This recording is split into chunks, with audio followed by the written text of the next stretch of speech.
When you own your own business and have to come up with a price for projects, it's actually really hard and can actually be one of the hardest things that you'll ever do kind of mentally. I was talking to a fellow viewer today about kind of pricing and the mindset around pricing. Something that I used to struggle with pretty wildly, and this individual was also struggling with it, is that when you go, like you look at a job, right, and you go to deliver the price for that job, and say you have in your mind that you're going to, you should charge them $250. But when it actually comes time to talk about the price with the client, you for some reason say $100, and you're like thinking like, why did I just say that? Like, why did I discount it that much? What's going on? And I think at the root cause of this is you don't want to be perceived as a ripoff. Now, it's a very interesting and a fine line, but I think at the end of the day, the gentleman that I was talking to today was Matthew. Matthew, if you're watching this, thank you for that conversation. It was a really great conversation. I really enjoyed it. I hope you did as well.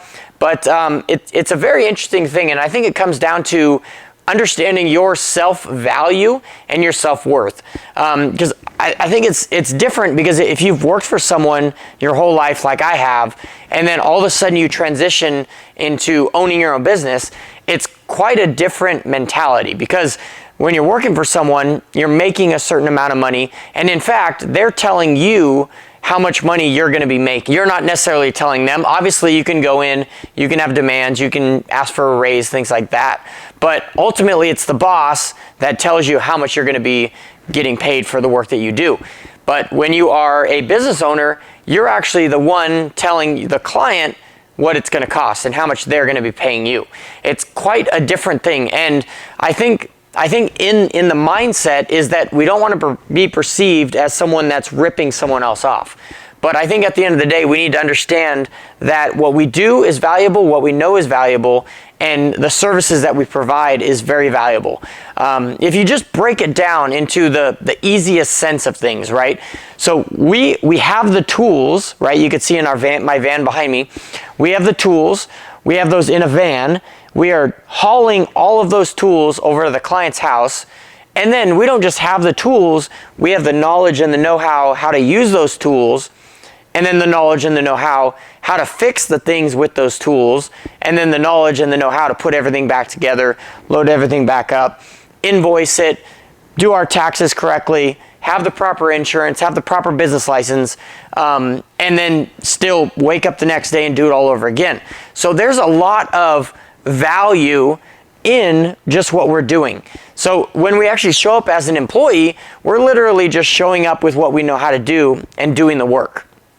But as a business owner, we have to own everything and bring everything to the client's house and actually do the work, make sure it's done right. If it's not done right, if something goes wrong in the process of fixing it, we are the ones held accountable to actually figure out how to properly fix that, how to put all the puzzle pieces back together and make things work. So I think it's really a value change that you need to make in your mentality to understand that you're not ripping people off.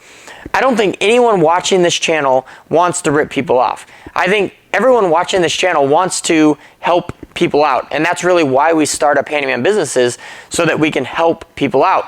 But part of helping people out is also helping yourself, because you can help people out all you want. You can give people discounts every single day. But if you do that long enough, you're not going to be around anymore to help anyone out. So you're really of no value to anyone. By helping other people out, you need to make sure you're helping yourself out first and foremost, so that you can survive another day to help someone else out tomorrow. Thinking back, I think there's a lot of stories that kind of revolved around this kind of mindset issue. You know, I shared a story, I think it was last week or the week before. I'll link a video up here of that drywall job out in Folsom that I shouldn't have taken. I did like a bunch of pieces of drywall, I textured it, and I also painted it for like $250.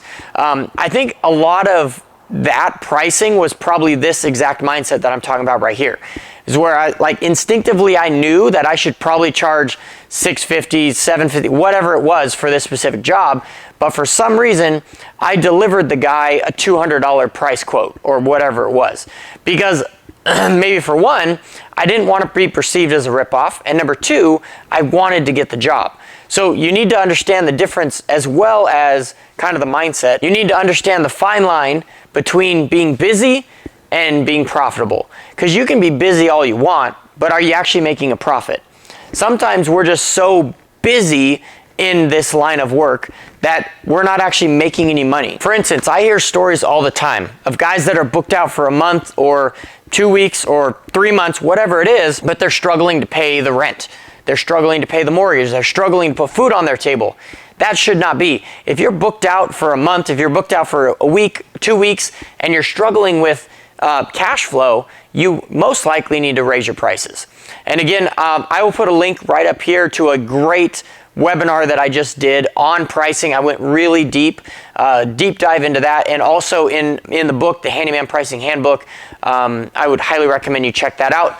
That's something I wrote about 2 years ago that really digs deep into pricing. But pricing is a huge thing, and once you figure out why you need to charge what you need to charge, your mindset will shift. So that will solve the first problem.